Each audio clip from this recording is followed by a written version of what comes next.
Dr. King stated, "We are caught in an inescapable network of mutuality." In 2020, I believe we are all coming into greater understanding and obtaining a clearer vision of just how interconnected we all are. In the era of high innovation, globalization, shifting economic paradigms, user-driven entrepreneurship, social media, internetworks, interdisciplinary ideas and scholarship, any agenda towards progress and excellence must be inclusive. It must be diverse. It must be intentional. And dare I say, it must be focused.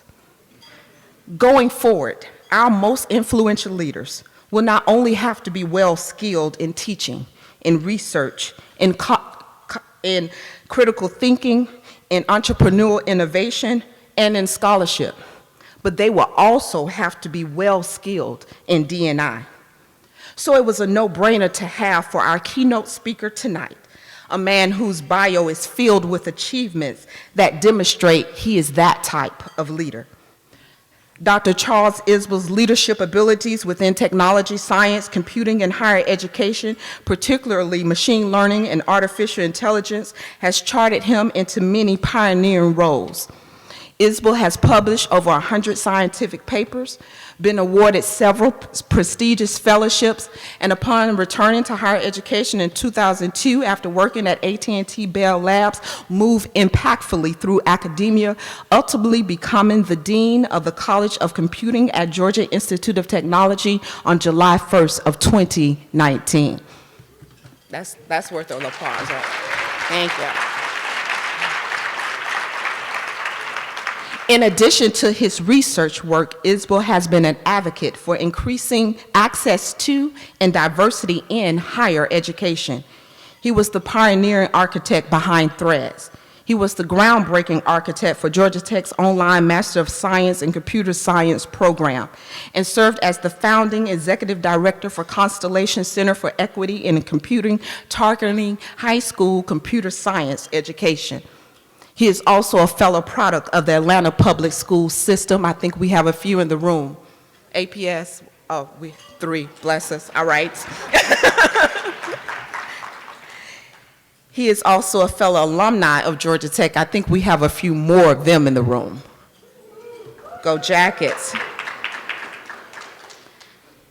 I think Isbell is distinguished among the type of influential leader Dr. King and the founders of Focus envision. But yet, here at Georgia Tech, it is common for us to go above and beyond. So tonight, we do not offer you insights from one phenomenal leader in diverse and inclusive excellence, but two. Dr. Charles Isbell will be joined by his wife, Sheila Isbell. Sheila Isbell is the principal investigator of a large multi-million-dollar project and division chief at Georgia Tech's Research Institute. For the last 10 years, she has focused particularly on the research, design, implementation, and deployment of solutions that aggregate disparate data for vulnerable, high-risk, and transient populations. Ms. Isbell holds an advanced degree in computer science from Georgia Tech's College of Computing with a specialization in interactive intelligence. She is passionate about engagement in her personal and technical communities. In 2017, she co-founded a local chapter of Anita B. organization, organizing and hosting several networking, technical, and social events for women in computing. The Isbells will be accompanied this evening by Georgia Tech's College of Computing very own Jennifer Whitlow, the Director of Computing Enrollment and Alumni Engagement. Jennifer will serve as our moderator for the evening. Please join me in welcoming to the stage Sheila and Charles Isbell and Jennifer Whitlow.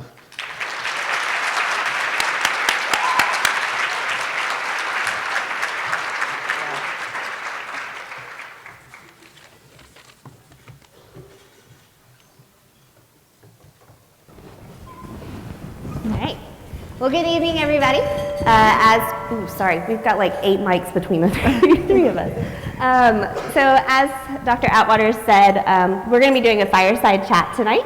So we're going to be talking to both Sheila and Dr. Isbell a little bit about their journeys to where they are today and kind of how they've become this Georgia Tech power couple, if you will.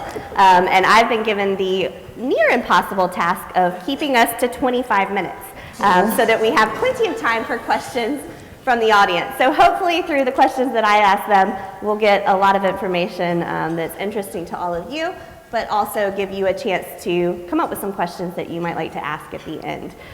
All right, so this year's theme for Focus is 2020 Vision, and well, let's be honest, 2020 Vision is about the future, but they also say hindsight is 2020. So Charles, we'll start with you, but can you tell me a little bit, or tell us a little bit about your past and how that led you to 2020 and your current role as the John P. Imlay Jr. Dean of the College of Computing? Sure, happy to do it. So first off, good evening, everybody. Good evening. Try it again. Good evening, everybody. Good evening. I love to hear that. I'm very happy to be here, quite honored to be here, and happy to have a chance to talk to you a little bit, share a little bit about my story and sort of thoughts about how things are going on. So let's see where we go with this. We've lost 37 minutes getting the mics fixed, so I'll try to keep it short. Hopefully leave some time at the end for some questions. So Shallie told you that I came to Georgia Tech a few years ago. It was 1996, about that time. But my time with Georgia Tech and my time with Atlanta actually starts much before then. So as you can tell by my accent, I was born in Chattanooga, Tennessee. But my earliest memory is arriving in Atlanta in a moving truck at the age of 3.5 years old, right off Washington Road and Camp Creek Parkway, for those of you who know the city of Atlanta. That's right, Washington Road. 3.5 years old, got put on a little moving truck, moved half a mile to the first apartments that we moved in. We moved from apartment to apartment to apartment over the years, got robbed in one apartment, moved to another apartment, got robbed in another apartment, moved to another apartment, kept doing that. They stole our TV, they stole our chocolate cake. It was not a good time in my life. I tried to eat the cake and my mom was really mad. Anyway, that's another story. So we did that, and finally my mother got a little bit of money together and we bought a small house right at where 75-85 split south of here. You'll all see it on your way to the airport, about 8 miles south of here. So that's where I was in Atlanta. I went from one public school to another, elementary. We didn't have middle schools back in those days. Went from elementary to high school, and then from high school, and decided to come to Georgia Tech. I knew that's where I wanted to be. In ninth grade, when I first heard about Georgia Tech, I decided that's where I was going to go, and I applied to exactly one place. I don't recommend that, but it worked out. And I ended up here. And I remember coming onto campus, moving into a dorm, and walking across campus. And I didn't see anyone who looked like me. And I had this realization that I was not really 8 miles away. I was more like 800 or 8,000 miles away. And so that was a big moment for me to realize that. And I thought, well, I have to do something about it. So I did the best that I could. I followed my studies. I did computer science. That's what I knew I always wanted to do. And I did that for 4 years, did a whole bunch of stuff while I was here, and I loved every minute of it. But the one thing that I wasn't happy about, even while I was here, was how disconnected we were. See, we're on this side of the highway now, right? We're in a place called Tech Square. We're at the Georgia Tech Hotel. But back when I was an undergrad, Georgia Tech was always on the other side of the highway. Never, ever did you cross the highway. This actually was old warehouses and burned out things. There was nothing over here. There might as well have been this giant invisible wall. So here was Georgia Tech, one of the great universities that this country had to offer, certainly the great university in the South. And it was not at all, at least it didn't feel to me like it was all connected to the city I loved. It wasn't all connected to the rest of Atlanta, and the people walking across campus didn't look like the people I grew up with in the elementary schools and the high schools that I went to. So I left Georgia Tech. Much as I loved my time here, my experience here, and I went off to grad school at the Georgia Tech of the North in Boston. And I spent 8 very, very cold years there in Cambridge. Spent about half my time in New Jersey. I actually ended up there. This is actually where I met Sheila in New Jersey at Bell Labs. But I always knew that I wanted to come back. I wanted to come back to Atlanta, and I wanted to come back to Georgia Tech. So I came back in 2002 as an assistant professor and tried to get to work doing the things that I needed to do to earn tenure, try to do the kind of things that I needed to do to affect the world and to help build that connection to Atlanta. I'm very happy to say that by the time I came back, we had managed to cross the highway. And now here's where we are not just touching the city, we really are a part of the city. And I think that Georgia Tech really takes seriously its mission to connect to the rest of the city, the rest of the state, the rest of the country, and the rest of the world, which is what it takes to be at a great place, what it takes to be to be at a good place. So got here as an assistant professor, went up for tenure at the usual time and became an associate professor with tenure. The day I became an associate professor, I was also named associate dean for academic affairs. And I did that, which again is not something I recommend, but I did it in part because it was something that I was passionate about. It was something that I cared about, trying to understand how to make computing accessible to all the people who I thought might love it or thought might need it as much as I needed it, as much as I loved it, and wanted to be a sort of part of that. So I did that. 3 years later, I went up for full. I was awarded full. The day I became a full professor, I became the senior associate dean and started thinking about how to think about our organizations more broadly and what computing would mean to the rest of the world. And from there, eventually, this past year, I was honored to become the John P. M. Lee Jr. Dean of the college, and this is where I am. The point of that story, though, for me, when I look back on my life and I think about the things that I've done, is I've tried very hard to do two things at once. To do the things that I want to do, which for me was computing. It was about changing the world of machine learning, AI, putting humans at the center of our scientific enterprise that way. But also to make higher education a better place. I wanted to be who I was, not just do what I do.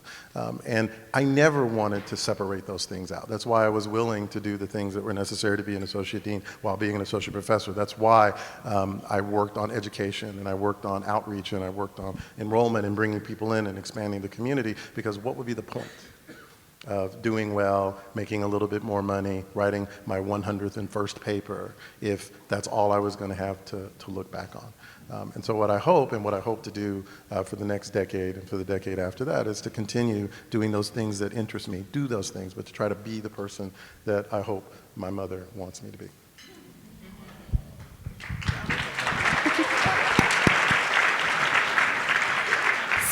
So do you think if we went back and asked 16-year-old Charles if this is what he envisioned for your life in 2020, do you think you are where you thought you would be, or are you somewhere completely different? So that's the Twitter question. They ask you, would 16-year-old you recognize you? And I have a short answer for that one. I think the answer is yes. He wouldn't have expected me to be a dean. He didn't know what a dean was. I didn't know what a dean was when I first became a professor. I didn't know what a provost was until I realized the provost is the person who decides whether you get tenure or not. I didn't know any of these things. I knew I wanted to be a professor, but I didn't know what a professor was. I knew I wanted to do computing, but I didn't know really what computing was. So the details would be different, but I think he would not be surprised that I'm in Atlanta. He would not be surprised that I'm at Georgia Tech. He would not be surprised that I was trying to do the things that I still think are cool. And he wouldn't be surprised that I have 18,000 comic books. Maybe surprised that you dress in tailored suits now? He'd be surprised by that. So I met Charles when I was 19, when I came to Georgia Tech, and he definitely did not wear tailored suits back then. Sure. So I'm going to move over to Sheila for a second. So Sheila, what did your journey look like to become the division chief at GTRI? Hi. So unlike Charles, I moved around a lot. I didn't move. I was born in California, and I moved to Cincinnati, Ohio, and then Cincinnati. Lynchburg, Virginia. Any Virginia people? Back to Ohio, in Riverside, Marina Valley, Marina Valley, California. Back to Ohio again. And from there, I lived in South Carolina, New Jersey, back in South Carolina, and then back here. So, and in all of that, we moved houses, I changed schools, and so I was always the new girl. And I was always trying to kind of find myself within these new communities. I lived in very vast, differently communities. If you're talking about Lynchburg, Virginia, to California in the 80s and the 90s, you know? So I had to find who I was and stay who I am while I was growing up within these communities. So I think that was like a very important part of what I do now, which is, you know, while I do lead large projects, I think essentially what I do is community build and engage with communities. Yeah, that's what I do. In terms of how I did it, I started off as just a software engineer doing natural language processing and then had an opportunity to work with a small clinic in Southwest Georgia that needed some help with their mother and child type applications. And I found that I really loved that kind of work. Working in health, working with vulnerable populations, working with people where I could see immediately that the work that I did impacted people's lives, impacted the decisions that they were making. So I just kept moving from there, from a small clinic to actually got to work in Kenya for 3 years and help move one of their systems from a system that was like sitting on someone's floor to being cloud-based. From moving for them from working in solo, like kind of silos, to working together to pool resources. I worked with the CDC, I worked with the Army, and I presented in front of generals. So and it's all kind of in health, access, and kind of improving lives. And so in that trajectory, how I did that was just build communities, find people with unique skill sets, and who were interested and passionate about solving problems and bring them together and solve a problem. So that's kind of how I did that and what motivates me. Do you think if we asked 16-year-old Sheila that she would picture you sitting on stage talking to 400 people? No, not at all, not at all. 16-year-old Sheila, just to talk a little bit about computing and computer science and how proud I am that we talk about computing and how broad it is now. 16-year-old Sheila in high school heard about computer science, but it was described in a way that did not appeal to me. It was a bunch of guys wearing black and boots, and they said that they're counting ones and zeros. And basically, what was told to me that it wasn't for me. And so I didn't go into computing originally. I did benefit, and we can talk about this later, for some of the programs that identified me as a candidate for engineering. So I started looking into engineering, but computer science, no. And actually, we have a 15-year-old daughter, and next year she should be taking AP Computer Science. And I sat in a session with her and the teacher, and the room didn't look much different. It didn't look much different than it looked like my classrooms looked when I first started computer science. And that made me really sad. And I had to turn to her, and I had to note it, and I had to say, you just keep going. You know, I was sad. But, and then the way the teacher talked about computer science, it was very much programming, and if you're good at math, and it's true, if you're good at math, you guys know, if you're good at math, you will succeed, but, or you have a good chance of succeeding, but it's bigger and it's broader than that. So what makes me sad is that the conversation of computing hasn't gone all the way down to the K through 12, and that we're still fighting this fight. So I know in my own personal career, I did not get to where I am today without the support and help of many people, many of which are actually in this room right now. And so despite your CV, despite your well-tailored suits, despite your, I can't believe I'm going to say this, charming personality, there were people who guided you along your own journey and helped you along the way. Correct?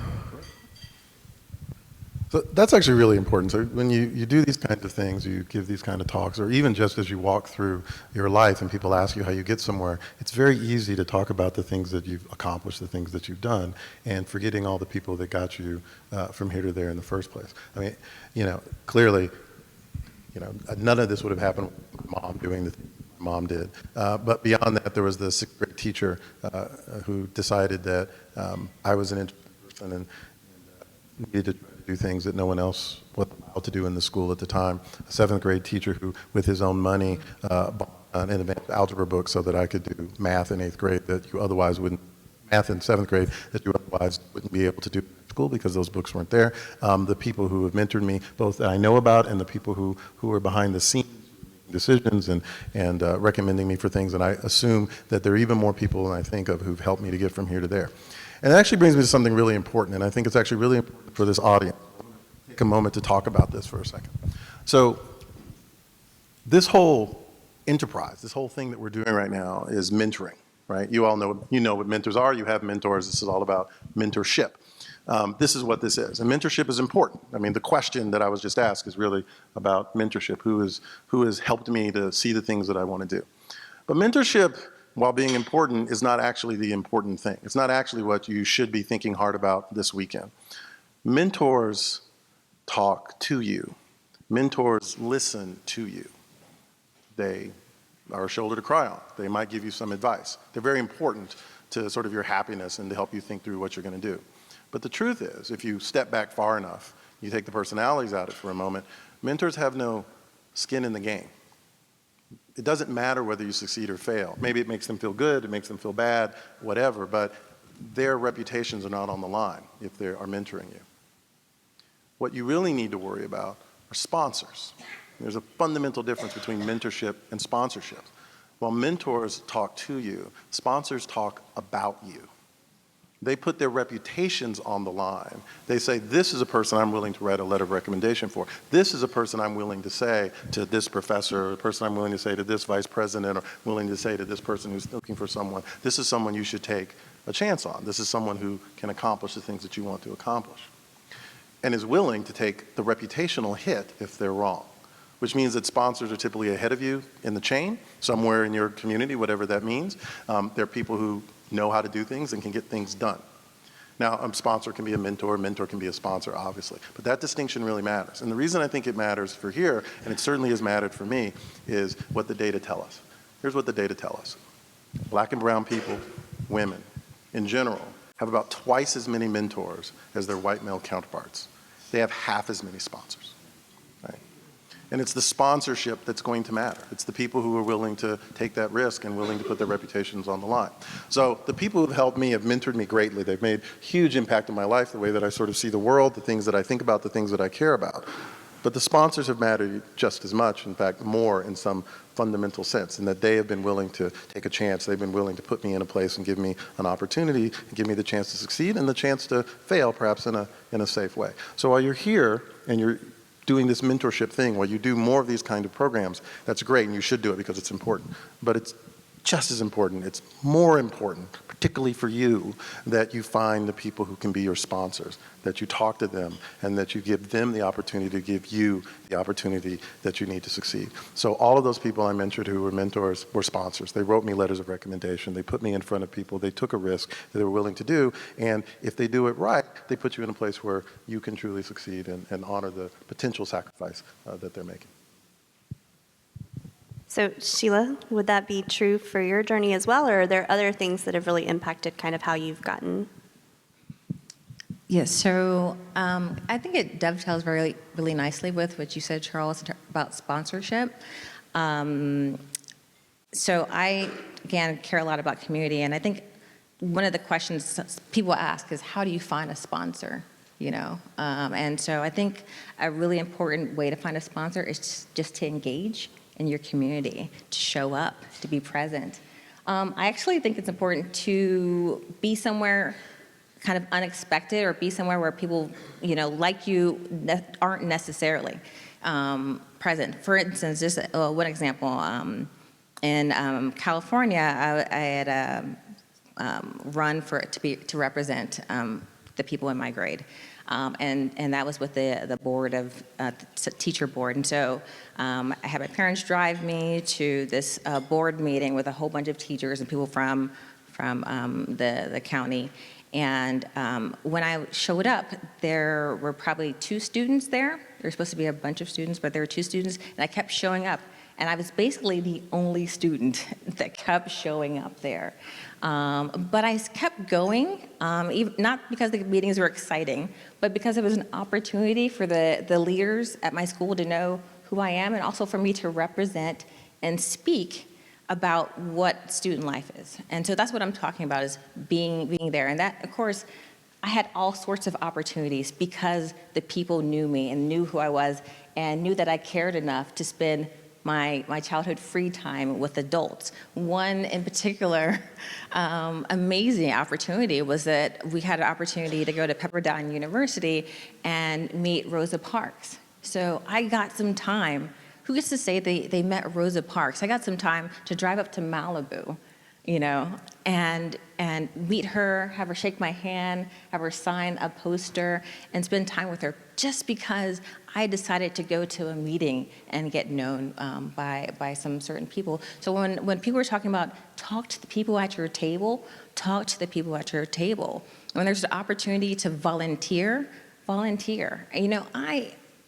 Charles, I volunteer, I hand out flyers, I do all sorts of things that, people would think a division chief or a leader doesn't do, but I do it because I like being out with people. I like learning about people. I think that's a difference. I really don't love networking, going and shaking hands and how's the weather and I don't know. I'm not good at that at all. Someone told me to read Vanity Fair and I tried and, but it's better to work with someone. If I'm working shoulder to shoulder with someone, that's more valuable than passing business cards and sharing some articles with one another. So that's what I really encourage you guys to do, is to consider community engagement, finding your community. Okay, so I'm being told we need to wrap up so that we have time for questions from a few of you. So while we get the mics moving, do we already have somebody? All right. Go ahead. Oh, do we have a question? Sorry. We've got mics. I thought you were asking the question. So while we find the next question, we're going to see how brief Charles can be while they bring you the mic. Challenge is on. So just to reiterate a few of their titles between the two of them: GT alumnus, GT alumna, Clemson alumna, MIT alumnus, professor, research scientist, dean, deputy division chief, software lead, board member, community leader, conference chair, principal investigator, and there are many, many more I could read out. But I left off a few important ones: father, mother, spouse, daughter, son, volunteer, athlete, and hopefully future Georgia Tech parents. Briefly, can you tell us how you do all of that and maintain the power couple that you are? Briefly, you give it as much time as you give everything else. I sometimes get asked to be on these panels about work-life balance, and I remember the first time I got asked to do that, I told Sheila I'm going to go and talk about work-life balance, and she just laughed. And it's true, but I find 2 hours to play racquetball every Tuesday morning, and every Friday morning I find time for myself, and I find time for my family and for my kids, and my mom lives with us, and that, being a part of that extended family really matters for me, and I think it's different for different people, and that's fine. But for me, being a father is great, being a spouse is great, and being a son is great. Do you want to add anything really quick? Yeah, just really briefly, absolutely. We have family nearby. My parents moved down from Ohio 3 years ago, so that's been very helpful. But also it's been nice to have Charles to talk to throughout this journey. We do a lot of calendar discussions. Do you have the kids? Do you have the kids? That kind of thing. So we figure that out. And so what's been really nice is to have a partner who understands the journey, understands my passions and what I want to do. And we just figure out how we can support each other in that. So that's kind of how we made all these titles work. Are you familiar with the term imposter syndrome? And if so, how do you counteract those feelings and overcome them to achieve the success that you two have seen? So everybody here knows what imposter syndrome is, right? Right. So it's this feeling you have that well, you know what imposter syndrome is. I will tell you, one of the things that always worries me about these sorts of events, not necessarily me, but these sorts of events, is it's easy to sit out in the audience and hear someone's story and think, that is amazing, and under no circumstances am I going to be able to do that. Well, I'm here to tell you that everybody has imposter syndrome. Everybody thinks at one time or another they're not going to make it. I mean, kind of in my heart, I think it's all going to work out, but there are moments when I'm not sure that it will, that I'll get through this next thing. So everyone has it. And I think just knowing that everyone has it really matters, and it's not just you, and having a critical mass, community, family, support people who are like you, who've gone through what you've gone through, who you can say, I don't know if I'm going to get through this. I can tell you, look, I felt the same way, and you're going to get through it. Makes a huge difference to me. But the glib answer, and this isn't really an answer, but we need 3 hours to sit down and talk about it, is you have it, everyone has it, embrace it. Embrace that uncertainty, embrace that, and just know that eventually you'll get to the other side of it, and just keep going. Yeah, I had it about 20 minutes ago before we got up on the stage. So.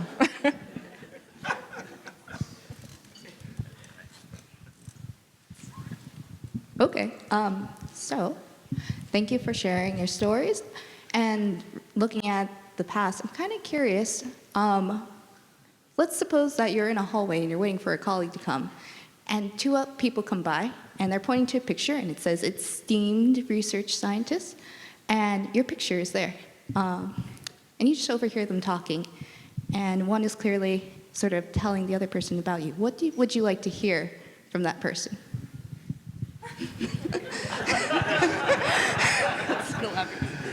Oh, so many things popped in my head. So I'll tell you. It's it'll depend upon who the person is, but I'll tell you. I'm an ACM fellow, which is a thing, and you have to have a citation when you're an ACM fellow. And my citation reads contributions in machine learning and in increasing access to computing. Right. I want when I look back on my career, when people look back on my career, that they say he was really good at the thing that he was supposed to be good at. But he was also really good at connecting the rest of the world to the thing that he loved. And people have told me in the past that I shouldn't do those things. People have told me that it would keep me from accomplishing the things that I wanted to accomplish, that people didn't value it as much. And they weren't wrong. But I think it was worthwhile to try to do both of those things, and to go the extra mile. So I want someone to look back and just say, or look at what I'm doing and say, he did great work on this, or to say he did great things to make it possible for other people to do great work. I think I'm a little bit more, I'm a bit of a touchy-feely type person, so I really do, I want someone to remember how I, of course, made them felt, and that I listened to them, and that I had a great team. Again, team is really important to me, so like her team, while talking about me is great, but I would love for them to talk about the team that I built and what we did, and the lasting impact and sustainability. Like great leaders came from her, great things came from her, and so that's what I would love to hear more about, the things that we did and things that we can do. Yeah. So I'm getting the signal. So Charles, just to summarize, for those who don't know, and I don't think he brought this up, he used to write in his free time when he had it, hip-hop reviews. So we can't leave this off without asking something music related. So if you had to pick one song that summarizes all the lessons you've learned throughout your journey, what would that song be? So here are my 10 favorite songs. So I will give two answers, though. So the first answer, because you brought up hip-hop, is what's the greatest hip-hop album of all time? And of course, it's It Takes a Nation of Millions to Hold Us Back by Public Enemy, which is also, I think, a theme that people should keep in mind. It takes a nation of millions to hold us back, right? My favorite song is not the best song. Anybody here see Hamilton? Okay, so I hate musicals with a deep burning passion, but Hamilton is great. I went out to Hamilton and saw it. I actually took my daughter for Christmas to do it. That is, by the way, daddy's in the room and future daddy's in the room. Take your daughter to go see Hamilton. You win all kinds of bonus points for the rest of your life. So took her to go see Hamilton. And the song, I think the best song in there, not the best song, but the most important song is The Room Where It Happens. right? And that song, I'm not going to punish you by singing it, but it goes, I want to be in the room. It starts out with the room where it happens. This is all these amazing things happen, and nobody knows how it happened because they weren't in the room where it happens. And then it turns into a song about Aaron Burr talking about how much he wishes he was in the room where it happens, which to me is the entire story, right? But the reason I love that song, the reason I think that song is so important is because that's where you actually have your impact, by being in the room where it happens and making the decision. I think the sort of vision statement of what we do, whether it's the one that's on the website or the one that we write down, is that you want to be the person, you want to be at a place where you affect and make better every decision in the world. That's what you want, right? And you do that by being in the room where it happens and influencing those people, either directly because you're there or indirectly because you help somebody else. You reproduced your own thoughts through someone else who's going to be in the room where it happens, is going to sort of have the impact. And so the room where it happens is, I think, the right song to think about in life. Thank you, guys.